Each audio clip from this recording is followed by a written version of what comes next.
പാരൻസിനോടാണ് കേട്ടോ പറയാനുള്ളത്. നമ്മുടെ കുട്ടികൾ നമ്മുടെ കുടുംബത്തിൻ്റെ പോക്ക് എങ്ങോട്ടാണെന്നും പാരൻസ് എന്നുള്ള നിലയിൽ നിങ്ങളുടെ പോക്ക് എങ്ങോട്ടാണെന്നൊക്കെ പറഞ്ഞു തരുന്ന വിധത്തിൽ നല്ല ഉഗ്രൻ ഇൻഡിക്കേറ്റേഴ്സാണ്, നല്ല സൂചകങ്ങളാണ്. ആ കുട്ടികളിലുള്ള മാറ്റങ്ങളെ ഒന്ന് ഒബ്സർവ് ചെയ്യാൻ നമ്മളൊന്ന് മെനക്കെട്ട് കഴിഞ്ഞാൽ നമുക്ക് മനസ്സിലാകും കുട്ടികൾ ശരിക്കും നമ്മുടെ തന്നെ അവസ്ഥകളുടെ ഒരു റിഫ്ലക്ഷനാണ് എന്ന്.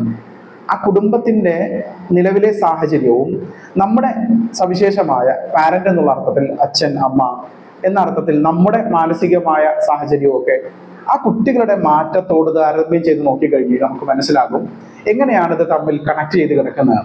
അതായത് നമ്മളിപ്പോൾ അഭിമുഖീകരിച്ചുകൊണ്ടിരിക്കുന്ന കുടുംബ വ്യക്തി പ്രശ്നങ്ങൾ തീർച്ചയായിട്ടും പ്രകടമാകുന്നത് മക്കളിലൂടെയാണ്. എങ്കിൽ ഈ പ്രശ്നങ്ങളെ പരിഹരിക്കാൻ നമുക്ക് ഏറ്റവും നല്ല മാർഗം അവർ തന്നെയാണ്. Thank you.